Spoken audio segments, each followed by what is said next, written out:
La Oficina de Medios de Comunicación Social de la Diócesis de Ponce les presenta el pan de la palabra. De la vida, el pan de la unidad, el pan que alimenta. En esta nueva etapa de la sinodalidad, con el lema Yo soy el camino, la verdad y la vida. Caminemos juntos en comunión, participación y misión. En profunda comunión, ven a nuestras almas, porque somos todos tuyos, Señor. Muy buenos días, queridos amigos y amigas. Bienvenidos y bienvenidas a este nuestro programa, El Pan de la Palabra. Con ustedes estamos Marcos Manuel Márquez Pagán y el Padre Rubén Antonio González Medina, obispo de la Diócesis de Ponce en Puerto Rico. Estamos en las primicias de un año nuevo. Vamos al tercer domingo del tiempo de misión, del tiempo ordinario, de este tiempo cotidiano, donde, guiados por el Evangelio de San Mateo, vamos a ir haciendo una experiencia de un camino de fe en la reflexión y en la palabra que da vida y vida abundante. Sí, es muy interesante el Evangelio de Mateo porque nos va dirigiendo hacia una interpretación nueva del Antiguo Testamento y nos va haciendo leer todos esos textos que quizás suenan un poquito extraños, pudiera parecer del Antiguo Testamento, pero a la luz de Jesucristo, a la luz del Evangelio. Es interesante, lo hemos dicho en otras ocasiones, entender que hay 4 evangelios. No, hay un solo evangelio y 4 versiones. Y esos evangelios nos van dando progresivamente un camino. El evangelio de Marcos, que es el más corto, solo 16 capítulos, es el evangelio del discípulo. Es el evangelio de aquel que se está iniciando en la fe. Y una vez que ha escuchado la palabra, la ha cogido, la ha puesto en práctica, forma una comunidad. Y ahí viene el evangelio de San Mateo, a ayudar a que aquel discípulo que vive en comunidad entienda y comprenda lo que llamamos los textos eclesiológicos, que hablan de la iglesia. Por eso San Mateo, una de sus características es esa, describirnos qué es el discípulo que vive en comunidad. Un discípulo que vive en comunidad. Viene el Evangelio de Lucas, que es misionero, catequista, y por eso el Evangelio de Lucas es el de la evangelización hacia afuera. Y los textos bíblicos que propone pues son los de los que enseñan. Y tenemos el cuarto Evangelio, el Evangelio de Juan, que es el de la maduración, de la profundidad. Ese Evangelio de Juan que nos adentra en el misterio más profundo de nuestro Dios, uno y trino, la Eucaristía en su profundidad más, podríamos decir, compleja, que crea comunión, que crea participación y guía la misión. Pues este año vamos a estar escuchando en los domingos el evangelio que forma la iglesia, la comunidad de los discípulos y discípulas. Sí, es muy bueno y queda providencialmente para nosotros que estamos en todo el proceso de la iglesia sinodal, en el que pues todos colaboramos, todos participamos, todos somos una pieza clave dentro de la iglesia, y meditando esta visión del evangelio de manera comunitaria, pues entonces podemos ver mejor cuál es nuestro rol en la iglesia y cuál es la labor o la vocación a la que el Señor nos ha llamado para participar como misioneros y en comunión en la iglesia. Luego de un tiempo fuerte, como fue el Adviento que nos preparaba para celebrar la Navidad, luego de haber celebrado la Navidad, entramos en el tiempo ordinario, que es el tiempo intermedio, el tiempo más largo, que se divide o se sectoriza en 2 momentos. Esta primera parte que comenzó luego del domingo del bautismo de Jesús y culminará la víspera del miércoles de ceniza, porque ya entramos entonces en el tiempo fuerte que nos prepara para la Pascua, la Cuaresma. Y vamos a ver una serie de textos bíblicos desde la llamada, que brota desde un bautismo recibido, que nos forma comunidad, y así poquito a poco iremos como subiendo los peldaños de una escalera que nos llevan a conocer cada vez más el misterio de la iglesia como continuadora de la obra de Jesús. Vamos pues a orar pidiendo la asistencia del Espíritu en este camino ordinario del día a día, donde la lámpara que guía, la brújula que orienta, es la palabra del Señor, sobre todo en el Evangelio de San Mateo. Dios Todopoderoso y Eterno, ordena nuestra vida según tu voluntad, para que en el nombre de tu Hijo amado podamos dar con abundancia frutos de buenas obras. Por nuestro Señor Jesucristo, tu Hijo, que vive y reina contigo en la unidad del Espíritu Santo y es Dios por los siglos de los siglos. Amén. Lo que acabamos de pedir es como la síntesis de lo que hemos tratado de decir al inicio del programa. Fíjense la oración. Nos dirigimos a Dios, al que reconocemos como el que todo lo puede, como el eterno.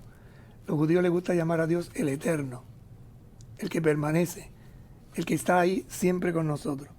Y le pedimos que ordene nuestra vida, que la oriente, no de cualquier manera, según su voluntad.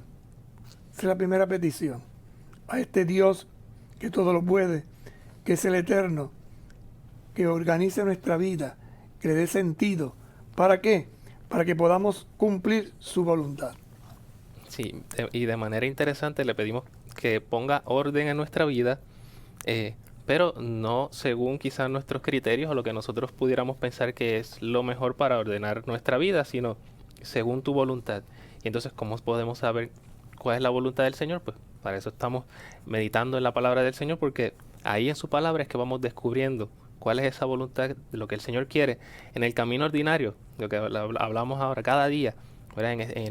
En nuestra situación familiar, en nuestro trabajo, en donde nosotros nos desenvolvemos. Le pedimos al Señor que ordene nuestra vida, quizás no con esos criterios que nosotros pensamos, pero sí pedimos que sea según su voluntad. Para esto necesitamos un maestro. Y la segunda parte de la oración nos descubre quién es ese maestro. Para que en el nombre de tu Hijo amado, que ya sabemos que es Jesús, a quien el domingo pasado la Sagrada Escritura, el Evangelio sobre todo nos presentaba como Hijo de Dios, como Cordero que se inmola, como luz. Así que este que es Hijo de Dios, Cordero que se inmola y que se entrega, luz del mundo, en su nombre, Hijo amado, domingo del bautismo, podamos dar con abundancia frutos de buenas obras. Que no seamos estériles, que como producto de este buen camino demos frutos que construyan, que realicen desde las buenas obras el reino de Dios en medio de nosotros.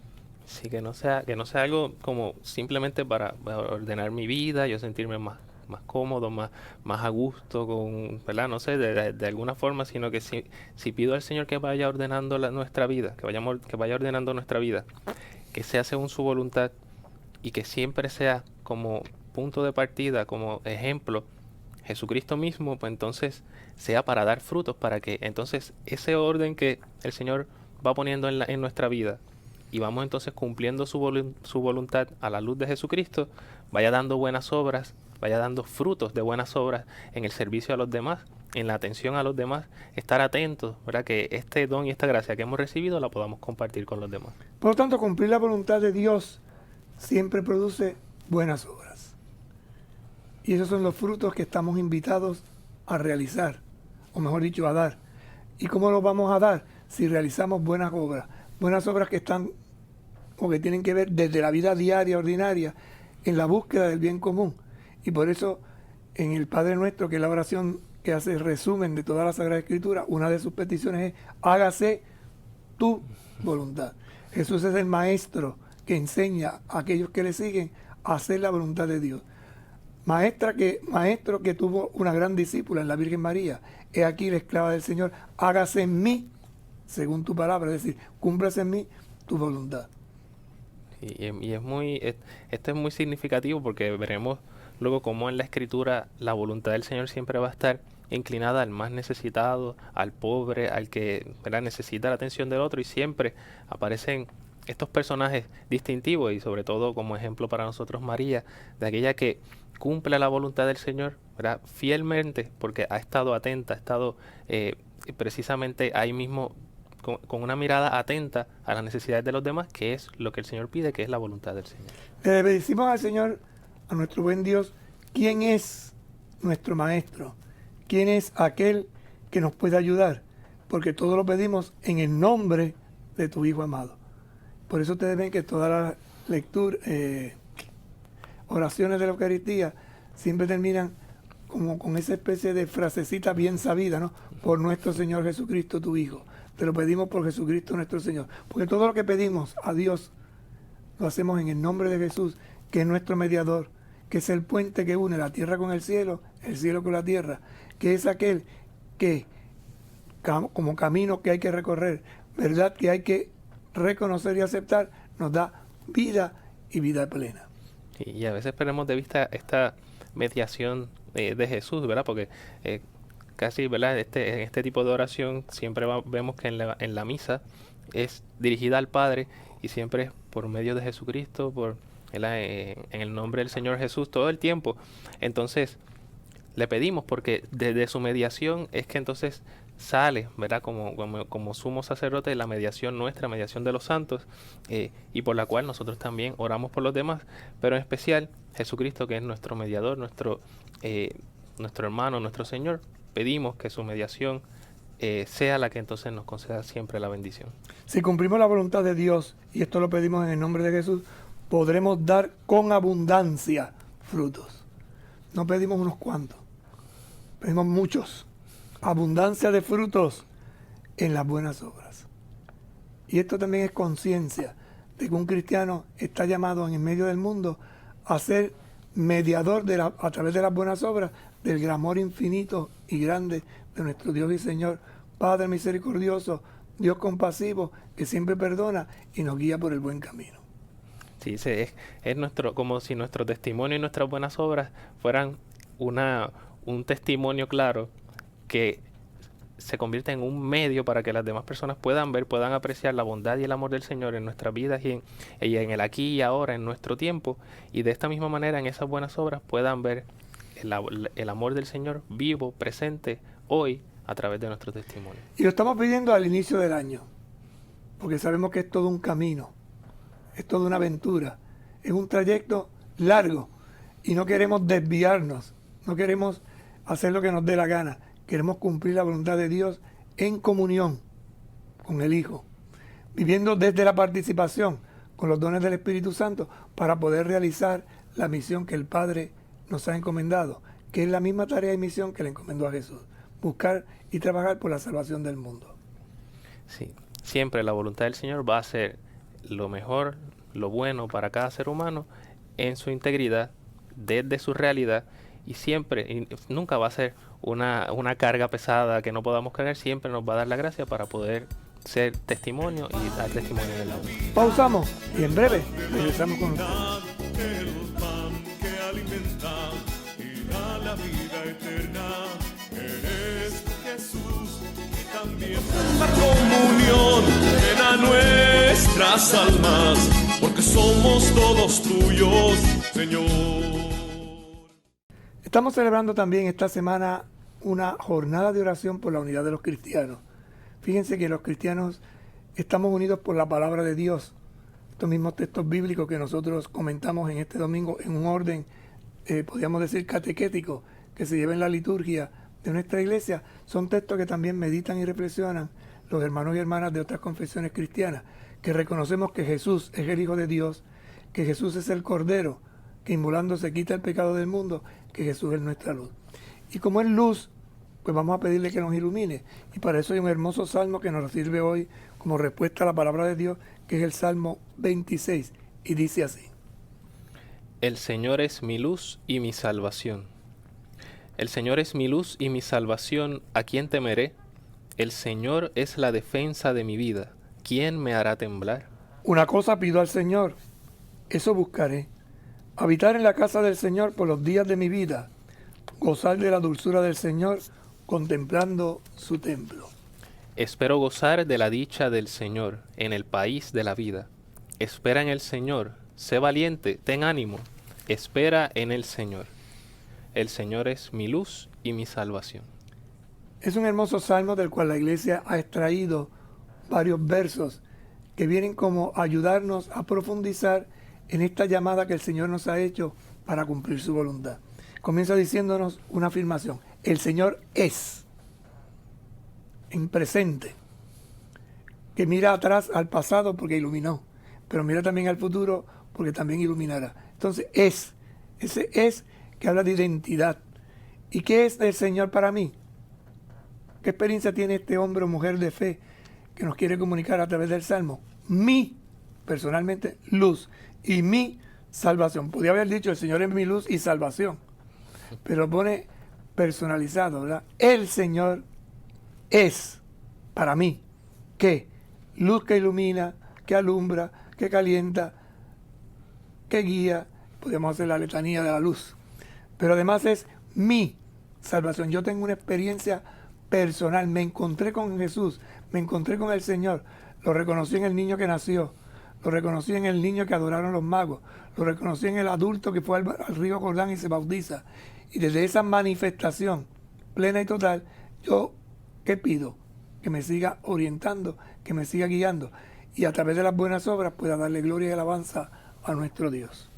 Sí, el salmista da un testimonio, ¿no? Él propone, el Señor es mi luz y mi salvación, y entonces hace esta pregunta de ¿a quién temeré? ¿Verdad? Es como diciendo a través, en el testimonio de su vida, desde una experiencia real que ha tenido con el Señor, que lo ha iluminado, que lo ha salvado, que ha sido su guía. Entonces dice, ¿qué puedo temer? ¿A quién puedo temer? O sea, ¿quién puede ser un enemigo tan grande al cual el Señor no pueda iluminar y salvarme? ¿Verdad? El Señor es la defensa de mi vida, ¿quién me hará temblar? Por lo tanto, utiliza estos de una forma como si, ¿verdad? De manera de enemigos, como si estuviera una persona calumniando, como si estuviera persiguiéndolo. Pero entonces, si el Señor es su luz, su salvación, su defensa, y no tan solo su defensa, sino la defensa de su vida, entonces no puede temer a nadie, nada lo hará temblar. Por lo tanto, se afirma y se cobija en que el Señor es su salvación, su seguridad, su roca firme. Y en mi camino, que hay momentos de oscuridad, Él será mi luz. En mi camino, que hay momentos de miedo, Él será mi defensor. En el camino, que a veces me puedo desviar, Él será la verdad. Y por eso reafirmo una vez más, es defensa, es luz, salvación, defensa. Por lo tanto, ¿a quién temeré? Primera pregunta. Segundo, ¿quién me hará temblar? No tengo ningún miedo. Esta es la convicción que ya desde el inicio del año nosotros y nosotras, cristianos, hombres y mujeres de fe, peregrinos en la tierra, queremos afirmar y comunicar a los demás. Es mi luz, es mi salvación, no tengo miedo, es defensa, nadie me puede hacer temblar, porque con Él lo tengo todo y sin Él no tengo nada. Sí, es el testimonio firme de fe, ¿verdad? De cada cristiano y que compartimos, ¿verdad? Distintas comunidades cristianas y de distintas denominaciones que esta semana oramos por la unidad. Y que utilizamos la palabra del Señor de esta misma manera como una luz, como la fuente de salvación y también como una defensa en nuestra vida en el cual podemos encontrar nosotros palabra de aliento, palabra de esperanza y que uniéndonos en oración, reuniéndonos en comunidad a la luz de la palabra del Señor, Jesús se hace presente entre nosotros y así podemos nosotros también orar por la unidad y por la paz. Es interesante porque esta palabra crea comunión. Y esta semana, ¿qué pedimos? La comunión de la mesa, que así como tenemos la comunión de la palabra, algún día podamos tener la comunión de la mesa, de esa mesa a la que estamos invitados, esa mesa en la que Jesús Cordero se inmola, se entrega, se dona. Pero mientras tanto, vamos participando de la mesa pequeña, que es la palabra del Señor. Y entonces, ¿qué le pedimos al Señor? Una cosa, ¿qué buscamos? Habitar en la casa del Señor por los días de mi vida. Habitar, además, gozar de la dulzura del Señor. ¿Y cómo voy a gozar de la dulzura del Señor? Contemplando su templo. El edificio me tiene que ayudar, porque en este edificio con el que me reúno en comunidad, yo descubro que Él está presente. Yo descubro que Él es mi luz. Yo descubro que Él es mi defensa. Yo descubro que Él es mi vida. Por eso no tengo miedo. ¿Y yo qué pido? Vivir siempre en esa casa, cobijado, amparado, sostenido, protegido. Es decir, podríamos ir poniendo otra letanía de pequeñas palabras que demuestren el amor y la ternura que Dios tiene para con nosotros, pero sobre todo el amor y la ternura que tenemos nosotros y nosotras para con Él.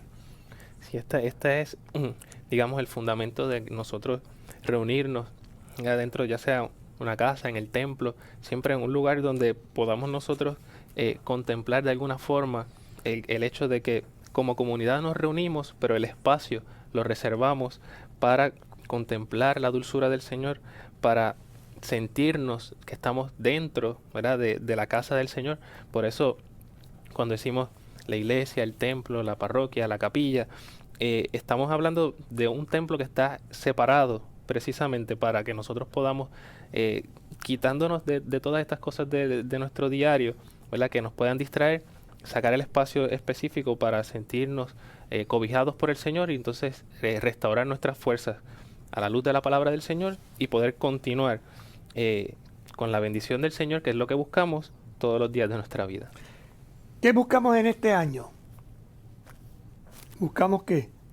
Habitar en la casa del Señor. La primera súplica, ¿qué busco? Gozar de su dulzura, disfrutar, estar con Él.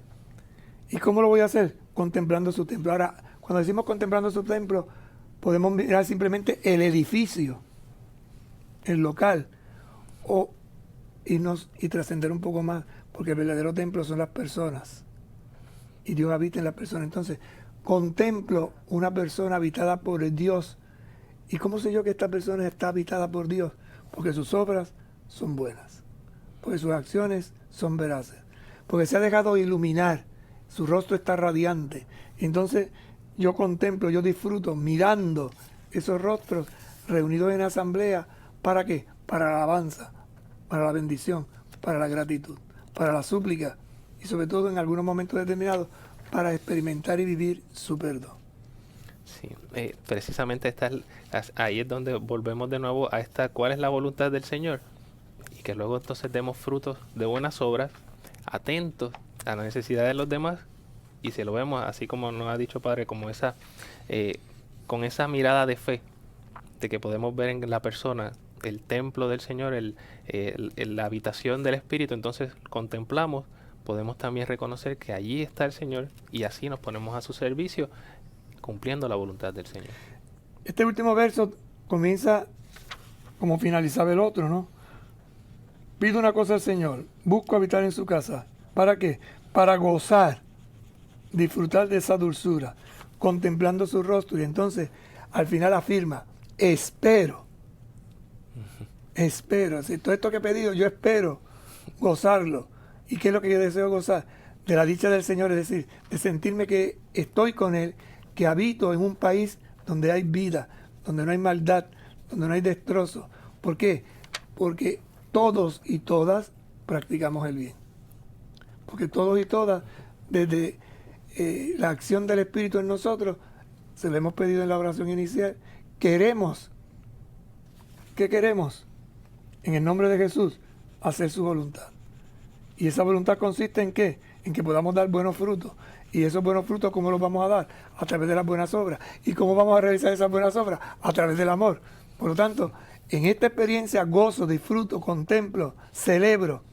Y por eso al final dice, ánimo, espera en el Señor, sé valiente, ten ánimo, espera en el Señor. Lo repita, fíjate que dice 3 veces, ¿no?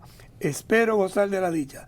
Espera en el Señor, espera en el Señor. Ahí, machacanamente. No te desanimes. Él da testimonio y entonces al dar testimonio lo hace con una alegría tal que te dice, yo espero gozar de la dicha del Señor, espera tú también, ten ánimo, sé valiente, espera. O sea, es como termina el Salmo dando esta explosión de gozo de que yo he dado el testimonio, puedo decirte lo que ha hecho el Señor y quiero también que tú seas partícipe de esto, y por eso te digo, sé valiente, ten ánimo. Y el hecho de que diga sé valiente es que va a haber momentos de dificultad, pero te dice que sigas ahí, que tengas ánimo, que esperes, porque el Señor no defrauda. Y te lo digo yo, que he descubierto que el Señor es mi luz. Y te lo digo yo, que he descubierto que el Señor es mi salvación. Te lo digo yo, que tenía muchos temores y desde que tengo al Señor en mi corazón no temo nada. Y te lo digo yo porque he descubierto que Él es la defensa de mi vida. Entonces, ¿quién me hará temblar? Otra frase de Pablo, muy conocida de nosotros, ¿verdad? Con Cristo todo y sin Cristo nada, porque todo lo puedo en Cristo mi fortaleza. Entonces ese ánimo es un espíritu que se comunica. Ese ánimo es la fuerza de Dios que habita en mí desde el momento en que lo he reconocido como mi Dios, como mi Señor, como mi Salvador. Y así, esto es un salmo que nos puede animar a nosotros y a reafirmar aquellas que hemos hecho algunas, de alguna forma reafirmar nuestra fe para que este año podamos nosotros vivirla con mayor coherencia. Pues aquí está el Salmo que nos impulsa, que nos anima, que nos dice, sea valiente, tengamos ánimo y esperemos en el Señor. Y en esa espera pausamos, volvemos ahorita. El pan de la unidad, el pan que alimenta y nuestras almas, porque somos todos tuyos, Señor. Continuamos con el pan de la palabra en este tercer domingo del tiempo ordinario, tiempo de misión, y ya estábamos profundizando en este Salmo 26, donde pedíamos al Señor, veíamos este testimonio del salmista de que el Señor es su luz y su salvación, y nos invitaba a nosotros también a tener ánimo, ser valientes, esperar en el Señor, esperar en su palabra, y que esta palabra nos ilumine, sea nuestra fortaleza, nos proteja y también nos guíe, ¿verdad? Como fuente de luz, como salvación, y nos ayude a caminar siguiendo su voluntad, como decíamos en la oración colecta, que es estar al servicio de los demás para dar frutos de buenas obras, y estas buenas obras siempre teniendo como meta y siempre teniendo como ejemplo a nuestro Señor Jesucristo. Belén significa casa del pan. Bet, casa, lehem, pan. Jesús es el pan de vida. Y nuestro programa se llama El Pan de la Palabra. Y hoy partimos este pan tierno, acabadito de sacar del horno, está calientito. Tiene un olor especial. Y al trozarlo, queremos recordar con este gesto la presencia del Señor en medio de su pueblo, que nos dio su cuerpo como alimento. Y eso es lo que queremos, que esta palabra de Dios que estamos dialogando, que estamos sumergiéndonos dentro de ella, que estamos haciendo lectura orante, se convierta para nosotros en esa luz que verdaderamente ilumine, en este pan maravilloso que nutre y alimenta. Y vamos a escuchar ahora un texto que ya lo escuchamos el día de Navidad, en la misa de Nochebuena.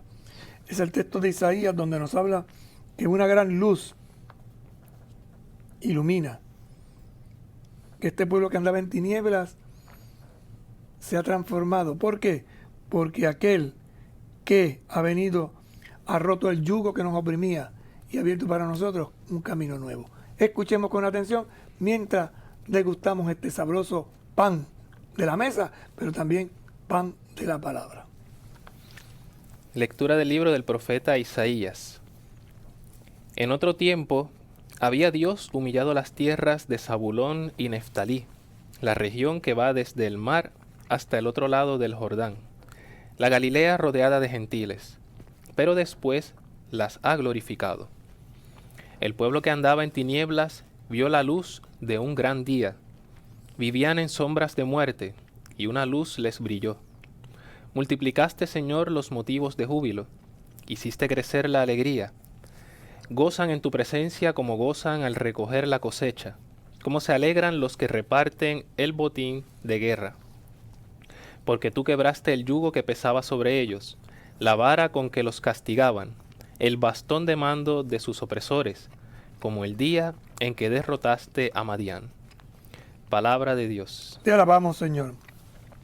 Nos podía situar este texto, porque este es de capítulo 8, digamos que sería el primer Isaías. Sí. Porque hay 3 Isaías. Sí, bueno, tradicionalmente aparece como dividido en 3 partes, ¿no? Un libro bastante largo. Y entonces aparecen momentos históricos que un solo autor no pudiera cubrir, ¿no? Aparecen aproximadamente 2 siglos y pues una persona va a durar tanto tiempo.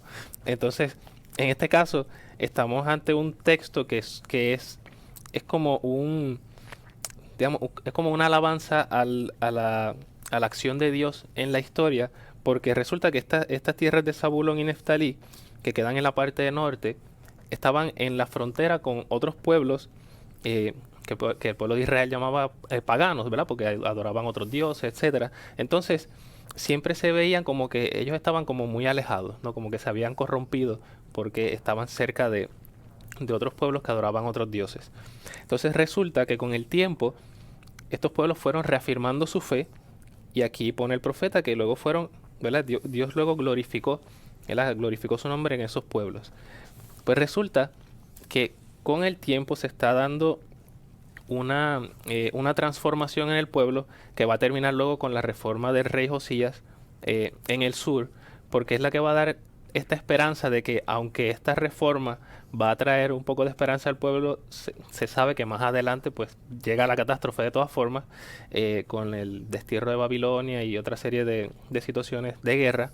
Pero el profeta Isaías siempre está dando adelantándose a los tiempos, diciendo, no, va a haber un cambio no se asusten, no se desesperen, no importa todas estas cosas que están sucediendo, va a venir, el Señor va a tomar acción en la historia y siempre se va a ver esa luz de esperanza que el profeta Isaías va a traer. Y esta es la que, así comienza este libro del profeta Isaías, adelantándose, como diciendo, no se preocupen, el Señor se ha glorificado, el Señor volverá a ser glorificado a pesar de las circunstancias. Y será a través del Mesías que se realice toda esta transformación. No el Mesías que ellos imaginaban, sino el Mesías que Dios enviaba, que son dos cosas muy distintas. Una cosa es el Mesías que yo me imagino que me va a beneficiar a mí, y otra cosa es el Mesías que manda a Dios que va a beneficiar a todo el mundo. Por eso es específico. En otro tiempo Dios había humillado estas tierras de Zabulón y Neftalí. Recuerden que son 12 tribus y esta es una porción que está más allá, es decir, al otro lado del río Jordán. Por tanto, están en la oposición, al otro lado. Esto también hay que entenderlo, porque es un lenguaje simbólico. El que está al otro lado, al final, Dios lo va a glorificar porque lo va a convocar a formar un solo pueblo. Y esto me viene muy bien, pues en esta Semana de la Unidad, que hay gente que nosotros consideramos que están al otro lado. Pero eso no quiere decir que Dios no los atiende y los cuida, ¿verdad? La Galilea rodeada de gentiles. La Galilea era tierra judía. La Galilea es, en la Sagrada Escritura y sobre todo en el Evangelio de Mateo, tierra de esperanza. Los grandes milagros de Jesús se dan en Galilea. A Jesús lo verán después de resucitado en Galilea. La misión saldrá de Galilea. Por lo tanto, cada vez que aparece Galilea, esperanza, esperanza. Y esta Galilea estaba rodeada de paganos, de gentiles. Por lo tanto, ellos se van a beneficiar. Y esto es simbólico. Donde quiera que haya un hombre, una mujer de esperanza, y para nosotros, este hombre o esta mujer de esperanza es el cristiano, que reconoce a Jesucristo como su esperanza, como aquel que le ha dado sentido. ¿Por qué? Porque el Señor es luz, el Señor es salvación, el Señor es mi defensa, el Señor es mi fortaleza, y todo lo que comentábamos anteriormente. Después los glorificará. A través de esa esperanza que reciben del Mesías, serán glorificados, no serán excluidos. ¿Y cómo se realizará esto? Pues entonces ahora describe el sueño. ¿Y cómo se describe el sueño? El pueblo que andaba en tiniebla, pagano, oprimido, los judíos, vio la luz de un gran día. Vivían en sombras de muerte y una luz les brilló. Interesante, todo es con luz. Oscuro, tiniebla, no hay nada que hacer, pero el Señor ilumina. ¿Y ahora qué pasa? Dice el profeta, como hay luz, porque lo hemos visto de esa luz del gran día, porque vivíamos en sombras de muerte y esa luz ha brillado, ha multiplicado. Entonces se hace otra vez la letanía de la gratitud. Sí, entonces aquí hace la referencia también el Salmo, como terminaba diciendo el país de la vida en oposición a sombras de muerte, ¿no? Entonces está diciendo, es como que no solamente nos has dado una luz que nos quita estas sombras de muerte que teníamos y vimos la luz que brilló, sino que nos convierte como en un gran país de vida, ¿no? En el que todos por igual recibimos esta luz y podemos, bajo al amparo de esa luz, entonces entrar en ese gozo, en la alegría, en poder entonces, digamos, resplandecer nosotros también de gratitud y de júbilo, como dice aquí el profeta Isaías. Multiplicaste, Señor, motivo de júbilo, hiciste crecer la alegría, porque al pasar de las tinieblas, de las sombras, de la muerte, pasamos a la vida, y la vida siempre causa esta alegría, ¿no? Este júbilo, manifestarlo y querer que todos los demás también puedan compartirlo. Y no es para unos cuantos, es para todo el mundo. Por eso dice, multiplicaste, Señor, los motivos de alegría, hiciste crecer la alegría, gozan en tu presencia, gozan al recoger la cosecha, como se alegran los que reparten el botín de guerra. Y la razón, tú quebraste el yugo que pesaba sobre ellos, la vara con que los castigaban, el bastón de mando de sus opresores, como el día de la derrota de Madián, es decir, el día del gran triunfo, una batalla famosísima que hubo en el pueblo, donde Israel ganó, y hubo una gran fiesta. Y todo esto lo vamos a vivir y lo vamos a planificar desde nuestra nueva realidad. Por eso hay esperanza. Sí, y es interesante cómo él hace esta este recordar, ¿verdad? Como aquel día que derrotaste a Madián, o sea, que podamos nosotros recordar las hazañas del Señor, lo que el Señor ha hecho con nosotros, y aquí como hace el pueblo de Israel, no solamente en lo negativo, como habló de Zabulón y Neftalí, porque además de que recordó lo negativo, recuerda también que el Señor los ha glorificado después, sino que dice, ahora el Señor, ¿verdad?, nos da esta luz, nos llena de alegría, porque así en algún momento cuando estábamos con el miedo, con la incertidumbre de la guerra, de qué iba a pasar, el Señor derrotó a nuestros enemigos y entonces creció la alegría. Pues hoy también, a pesar de una incertidumbre que pueda pasar, el Señor está ahí para iluminar, para llenarnos de gozo y de alegría. Nos multiplicó, nos hizo crecer y gozamos magníficamente. Y el gozo es tan grande que es como cuando se recoge la cosecha. Y el gozo es tan grande como cuando se reparte un botín de guerra. La razón, porque quebraste, rompiste, nos liberaste ¿de qué? Del yugo. ¿De qué más? De la vara que se nos castigaba, del bastón de mando de los opresores, y nos has dado plena libertad. Ese es el Mesías que Dios nos ofrece. Uno que reúne, uno que une lo que está disperso, uno que nos hace celebrar con gozo aun en medio de las dificultades más duras, porque viene a libertar, a romper esclavitudes, a darnos plena libertad. Es un momento de gran gozo en la presencia del Señor. El Señor nos libera, el Señor nos da la verdadera liberación del pecado, de la muerte, de la derrota, y nos da la gracia de una vida nueva, de una vida en Cristo. Y eso se anunció en Nochebuena, en la misa de medianoche. Después veremos a Cristo, luz del mundo, cuando suba a ser presentado el día de la Candelaria, como decimos, el día 2. Y lo veremos como luz más iluminadora en la Pascua del Señor. Porque estos textos se cumplen plenamente ¿en quién? En Jesucristo nuestro Salvador, que ha venido a entregarse como Cordero para que tú y yo tengamos vida. Fíjense que ya desde el inicio del año se nos habla de estas claves. Pausamos, regresamos en un momento. En profunda comunión, ven a nuestras almas, porque somos todos tuyos, Señor. Estamos compartiendo la belleza de estos textos que la iglesia nos propone al inicio del nuevo año, que son anuncios y profecías de lo que vamos a vivir durante todo el año. Fíjense que decíamos hace un momento que Mateo es el evangelista de la comunidad, y ahora este primer evangelio, este evangelio que vamos a leer en este tercer domingo, habla de cómo se va Jesús a componer, a formar esa comunidad nueva, de la cual surgirá la iglesia como asamblea, como nuevo templo, como nuevo pueblo de Dios. Escuchemos Evangelio de San Mateo, capítulo 4, versos del 12 al 23.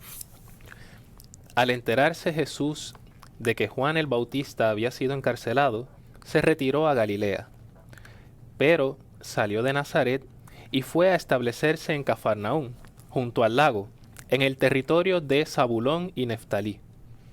Así debía cumplirse lo dicho por el profeta Isaías acerca de las tierras de Zabulón y Neftalí, la región que va desde el mar hasta el otro lado del Jordán, la Galilea rodeada de gentiles. El pueblo que andaba en tinieblas vio la luz de un gran día. Vivían en sombras de muerte, y una luz les brilló. Entonces comenzó Jesús a proclamar este mensaje: vuelvan a Dios, porque ya llega su reinado. Y caminando por la orilla del lago de Galilea, vio a dos hermanos, a Simón, que también se llama Pedro, y a Andrés, que estaban echando las atarrayas en el lago, pues eran pescadores.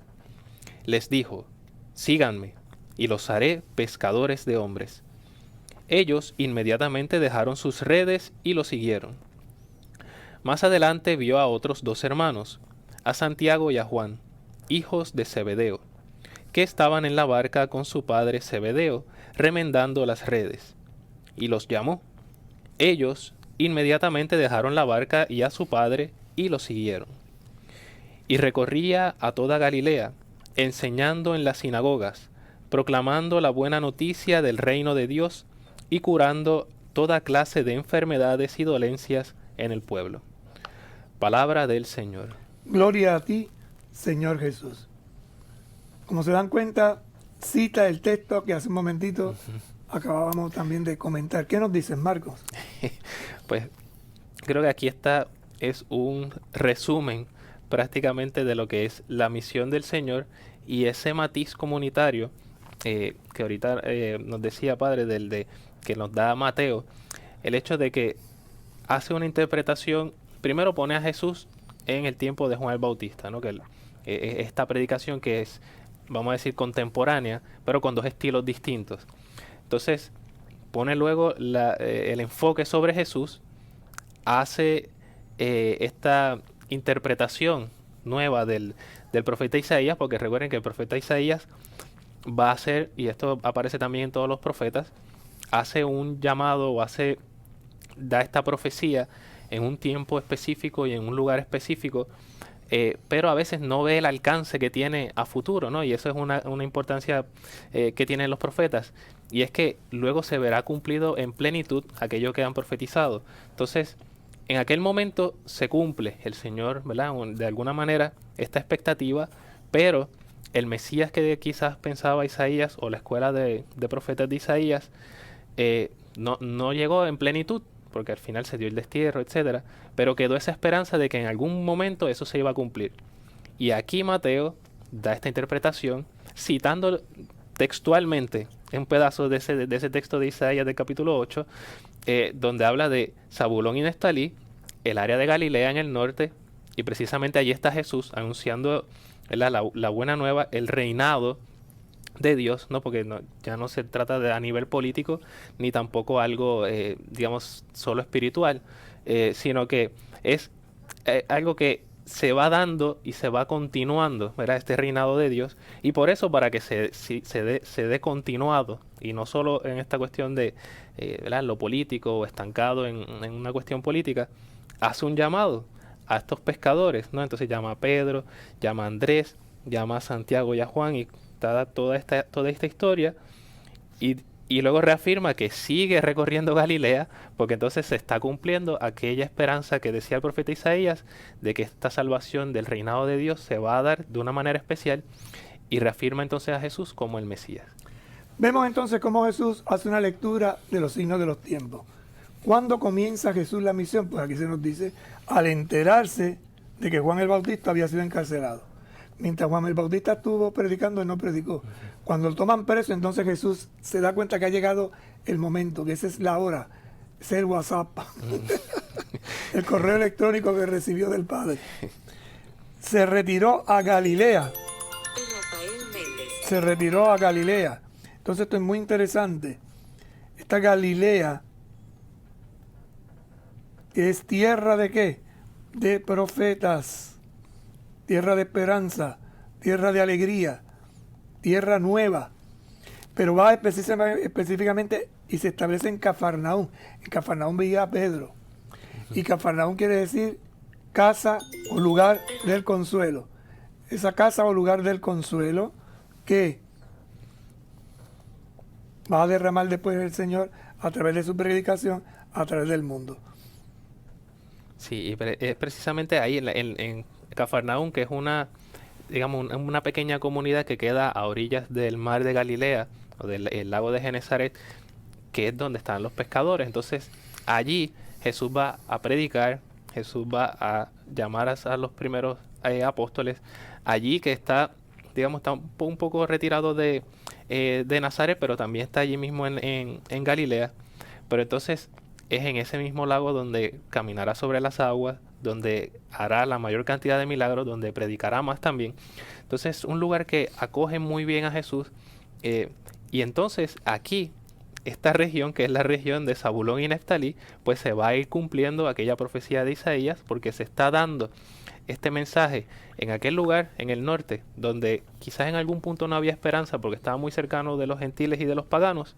Ahora, al estar precisamente cerca de los gentiles y de los paganos, se abre una esperanza de luz, no tan solo para el pueblo, sino para el mundo entero. Es universal la misión de Jesús. Sale de su comodidad, de su comunidad, para formar una nueva comunidad. Sale de su comodidad e inicia la itinerancia. Y a partir de ese momento comienza esa buena noticia de esperanza para todo el pueblo. Interesante cómo se cumple la profecía. ¿Y qué dice Jesús? Pues entronca con el mensaje de Juan Bautista. Conviértanse, es decir, vuelvan a Dios porque ya llega su reinado. Claro, Juan Bautista lo hacía de una manera dura, ¿no? Bien exigente. Jesús tiene el mismo mensaje, pero con otro matiz. Un matiz que produce alegría, que produce esperanza. Y mientras va predicando, caminando, porque fíjense que el texto dice que camina por la orilla del lago. O sea, va por la orillita. No se mete dentro, por la orilla. Esto es interesante porque va a ir caminando por las periferias, que es lo que el Papa Francisco nos está pidiendo a nosotros ahora, que salgamos de nuestros Nazaret, que nos pongamos en camino hacia las Galileas nuevas, donde podamos ir por las orillas, las periferias. ¿Y a quién llama? Una clave interesante de esa nueva comunidad, a los que son hermanos. La iglesia está llamada a ser hermanos, en este caso hermanos de sangre, ¿verdad? A Simón, que también llaman Pedro, a Andrés, que estaba echando las redes en el lago, pues que eran pescadores, y les hace una invitación: sígame. Les cambia no el oficio, sino los destinatarios. No van a buscar peces ahora, van a buscar hombres. Jesús no busca gente vaga, busca trabajadores. Esto es interesante porque los primeros que llamó son gente que trabaja. Un vago no sirve para anunciar el reino de Dios. Y ellos inmediatamente tenían una sed profunda, dejaron sus redes y lo siguieron. Más adelante vio otros 2, ya tiene 4.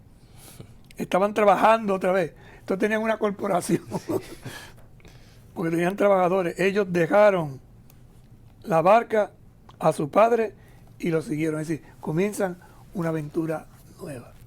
Y aquí hay unos detalles bien interesantes, y es que empieza a llamarlos en Galilea, ¿verdad? Quizás en el tiempo, quizás se esperaba que llegara, no sé, hasta Jerusalén, que es la ciudad santa, donde está el templo, a buscar allí a los grandes doctores de la ley, y más bien se va a Galilea, el lugar de la tierra de Neftalí y Zabulón, que es el lugar donde están más cerca de los paganos, quizás con menos importancia dentro del contexto histórico.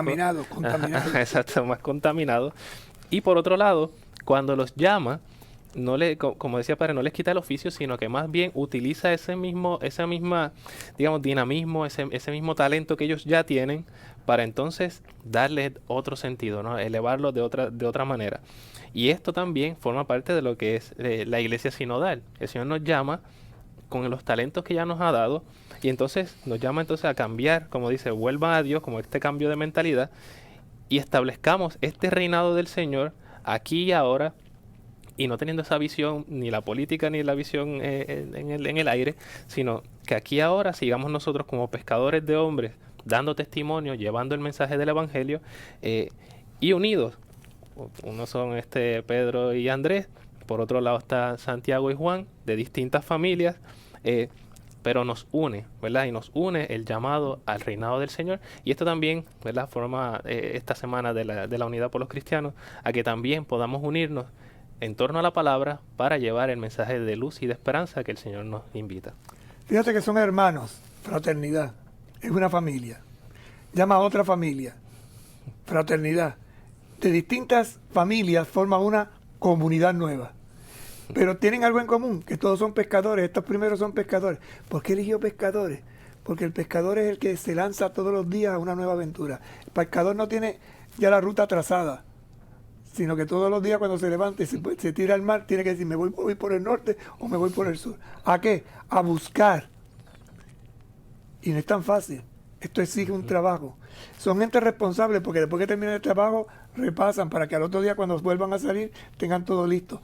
Hay unas características hermosísimas que, como tú decías y anunciabas ahora, nos ponen en ruta sinodal, buscando comunión para participar y realizar la misión. Se nos acabó el tiempo. Pidamos también por la unidad de la iglesia, que todos sean uno, para que en Cristo el mundo crea que Jesús es el Salvador y nos ha enviado a anunciar esta buena noticia. Nos vemos la próxima semana en nuestro programa, El Pan de la Palabra. Dios les bendiga. El pan de la unidad, el pan que alimenta.